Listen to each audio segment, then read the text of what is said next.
baru 2 periode jadi presiden tuh Mulyono udah ngejual laut. Coba kalau 3 periode itu, tahu nggak, langit juga kayaknya bisa dijual sama dia Mulyono tuh. Ini mah yang salah yang milih dia, bukannya Mulyono yang salah, yang milih Mulyono yang salah kalau kata saya mah.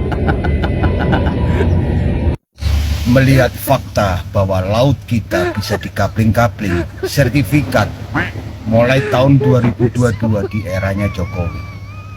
Kalian tahu kan yang lagi rame, yaitu ternyata laut bersertifikat SHGB, bahkan juga ada yang SHM. Ya, yang ada di Tangerang, Banten beberapa hari lalu yang sempat viral, yang ada pagar sepanjang 30 km sekian. Ditemukan lagi ternyata di Sidoarjo, lebih tepatnya di Sedati. Ini luasnya adalah sekitar 656 hektaran, itu ber-SHGB. Ini dia lautan yang berada di daerah Sidoarjo yang luas itu 656 hektar yang sedang diusut. Lawan netizen Indonesia, dikupaslah ini ya, lautan-lautan yang ada di Indonesia yang katanya ada punyanya orang. Dan fakta yang sangat mengagetkan lagi adalah ternyata surat SHGB di lautan ini sudah keluar di tahun 1996 dan kepemilikannya adalah 2 perusahaan. Coba, dari Sabang sampai Merauke yang ada di Indonesia, para pengusaha-pengusaha yang ibaratnya old money, crazy rich, luar biasa crazy-nya, yang punya laut, hayo, ini habis ini kayaknya anda-anda ini yang kena ya. Sakjane wong Madura ki bener, ki tanah duwene Gusti Allah. Laut ya duwene Gusti Allah. Wong sing duwe, ono wong sing mengeklaim kalau saya punya lautan. Wow. Dan tentu saja seperti perkiraan saya dan para netizen Indonesia, para pemerintah setempat di sana saling lempar-lemparan. Nih ya. Tuh. Lagi dibahas nih. Ini menjadi tren kali ini. 2025 baru berjalan 20 harian, sudah banyak banget berita-berita yang bikin saya wow. Jadi kalau misalkan ada orang yang emosi, ini jalan-jalan punya siapa? Bapak lo? Ada, memang bapaknya punya jalan, ada. Terus kalau misalkan ditegor di pantai, emang ini lautan punya siapa? Lautan bapak lo? Ada ternyata. Lautan emang punya bapak gue, gimana dong? Saya sekarang berada di daerah pagar laut sepanjang 30 km yang bikin heboh satu negeri. Mari kita tanya warga nelayan di sini soal pagar laut ini. Orang asli sini? Ya, asli sini. Ya, saya asli orang sini. Pekerjaannya? Nelayan, Pak. Bapak? Nelayan. Itu pagar laut siapa yang bikin, Pak? Ya, kita, Pak, warga sini, Pak. Warga sini yang bikin? Iya. Terus modalnya dari mana? Ya, kita patungan para nelayan, Pak.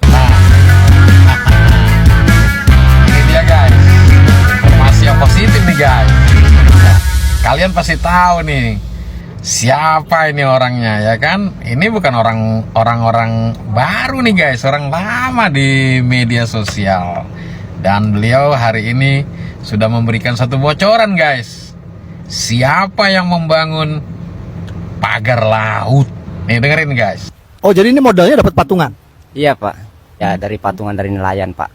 Gimana cara bikinnya, Pak? Kita pasang satu-satu dari pinggir, naik perahu, nyampe tengah. Oh, jadi bukan pakai beko ya, Pak? Enggak, Pak. Naik pakai perahu, Pak.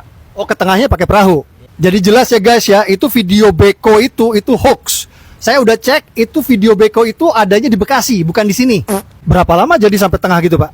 Ada 5 tahunan, Pak. Kita nyicil pelan-pelan nyampe kelar. Oh, jadi ini ngebangun sampai tengah ini udah ada 5 tahun? Udah ada, Pak, 5 tahun, Pak. Jadi jelas ya, yang bilang ini pagar laut ini sebulan jadi itu hoax. Ada pesan-pesan yang mau disampaikan, Pak? Ada, dengan Bapak kita Presiden, Pak Prabowo, ini bambu kita bikin capek-capek, tolong jangan dihancurin karena sangat berguna. Jadi Pak Prabowo beserta jajarannya jangan termakan hoax pagar laut ini milik PIK 2 atau milik Agung Sedayu ya, Pak. Pagar laut ini saya bisa pastikan milik nelayan warga sini, Pak. Yang bilang pagar laut ini milik Sembilan Naga itu provokator, Pak. Niatnya mau rasis ke warga minoritas dan mau adu domba bangsa. Nah, artinya apa guys? Ini si pewawancara dan 2 orang ini kan bisa diusut guys. Tinggal dicari aja. Artinya mereka bertiga ini tahu siapa-siapa saja mandor-mandor ya, kemudian penyokong-penyokong dana ketika pagar laut dibangun. Saya mengharapkan kepada pihak yang berwajib ya tinggal mencari aja beliau ini bertiga. Ya tinggal dilakukan penyidikan, ya mungkin mereka akan lebih mengerti lah ya dari mana duitnya, siapa yang memerintahkan, berapa lama pekerjaannya. Oke, lanjutkan. Mantan penyidik ya 36 tahun jadi polisi. Dikatakan pagar itu untuk mencari pelakunya. Nah sekarang udah sekian lama, siapa pelakunya? Belum ada, Pak. Ya tanya aja kepada nelayan, Pak Kulit, Pak siapa itu? Dia udah tahu pelakunya. Oh. Dia katakan yang borongnya itu ini namanya, yang bayarnya ini, yang ini kaitannya ke ini, yang ini kantornya di Jakarta Barat terkait dengan perusahaan apa tadi? Kongguan apa itu namanya? Ya. Nah, jadi artinya sebagai penyidik tidak sulit lah ini. Sebenarnya tidak susah. Alah, kasihkan Mungkin karena tidak lama. Mungkin Pak Susno karena ini penyelidikan di laut, kan di laut banyak angin. Jangan bisa masuk angin. Harus selam gitu. dulu. Nah, lebih gampang lagi menyidik ini pidananya banyak sekali. Kalau KKP hanya terkait dengan izin. Baik. Kemudian sanksinya apa? Paling dicabut masalah izin administratif dan denda. Oke. Tapi di balik pagar itu bersembunyi tindak pidana serombongan. Serombongan tindak pidana apa? Kan Pak Nusron sudah katakan benar adanya sertifikat, benar adanya pengapelingan laut. Katanya Menteri KKP tidak boleh ada hak di situ. Dan kami masih punya kewenangan itu. Karena sertifikat ini terbit tahun 2023. Berdasarkan PP, kalau selama sertifikat itu belum usia 5 tahun, dan ternyata dalam perjalanan terbukti secara faktual ada cacat material, ada cacat prosedural, dan ada cacat hukum, maka dapat kami batalkan dan dapat kami tinjau ulang tanpa harus proses perintah pengadilan. Tapi kalau sudah usia 5 tahun, maka harus perintah pengadilan. Ini poin yang keempat. Poin yang kelima, terhadap pihak-pihak yang terlibat dan terkait dalam proses penerbitan sertifikat tersebut, manakala nanti terbukti berada di luar garis pantai, dan manakala terbukti tidak compliant, manakala terbukti tidak sesuai dengan prosedur, dan manakala terbukti tidak sesuai dengan aturan yang berlaku, kami akan tindak sesuai dengan aturan yang perundang-undangan yang ada. Kira-kira yang terlibat siapa?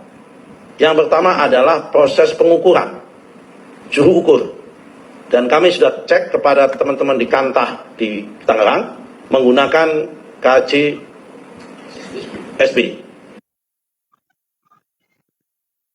Pihak swasta.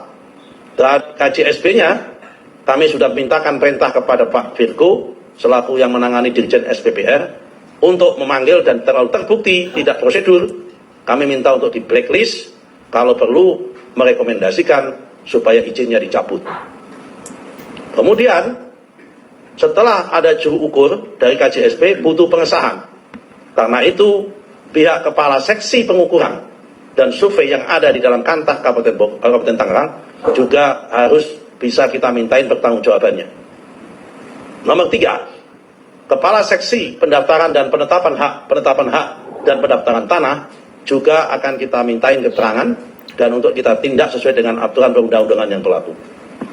Yang nomor 3, yang selanjutnya adalah kepala kantor di Tangerang. Tapi yang bersangkutan sudah pensiun. Juga akan kita panggil dan akan kita lihat apakah yang bersangkutan terlibat itu atau tidak.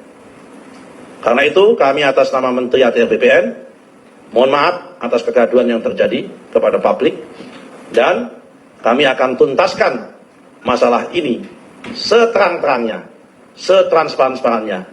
Tidak ada yang kami tutupi. Assalamualaikum warahmatullahi wabarakatuh.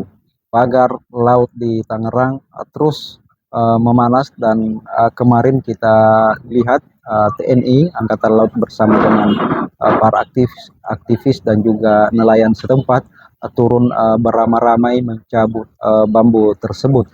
Dan ini netizen mengungkapkan bahwa hanya di era Pak Mulyono, Pak Jokowi, laut bisa dijual. Ya begitulah oligarki yang tidak memandang ada masyarakat yang korban, karena yang mereka pikirkan adalah keuntungan dan juga dominasi jangka panjang di wilayah tersebut. Dan inilah mengapa para aktivis termasuk di dalamnya Ruslan Buton dan juga Pak Said Didu terus mengawal polemik ini dan turun langsung ke laut untuk mencabut bambu itu. Dan kita menyaksikan bahwa di tingkat elit para pejabat awal kemunculan ini mereka tidak ada satupun yang berani angkat suara. Ya, beberapa di antara mereka malah tidak tahu, padahal ini sudah terbit izinnya, bahkan sudah di coupling dan juga sudah bersertifikat. Dan itulah anehnya kenapa pantai lautan yang di dalam undang-undang kita itu tidak boleh diperjualbelikan. Tapi itu kembali tadi bahwa oligarki selama oknum-oknum dalam tanda kutip pengkhianat di tubuh bangsa ini masih ingin dihitung dengan rupiah, maka para oligarki itu tidak berhitung, karena mereka tentu punya perhitungan yang jauh lebih dalam dan juga jangka panjang, rela membeli lahan-lahan di wilayah tersebut untuk sebuah proyek jangka panjang di dalamnya. Dan ini tentu sangat membahayakan bagi kedaulatan Indonesia di masa depan. Bahkan dampaknya sudah dirasakan oleh para nelayan. Mereka harus mutar jauh ketika hendak ke tengah laut menangkap ikan. Dan ini tidak bisa dipisahkan dengan pantai Indah Kapuk 2 atau PIK 2 yang juga masuk wilayah yang sudah dibeli dengan begitu luas, dan masyarakat di sana digusur. Dan lagi-lagi yang di belakang ini yang lantang bersuara, yang kritis, yang vokal adalah Pak Said Didu. Ya, jadi di sini kita tidak membicarakan personal orang tertentu, tapi di sini hanya murni untuk menjaga kedaulatan bangsa Indonesia, karena kita semua sama tujuannya, ingin melihat Indonesia semakin maju, semakin makmur, masyarakatnya juga sejahtera. Sekian, terima kasih.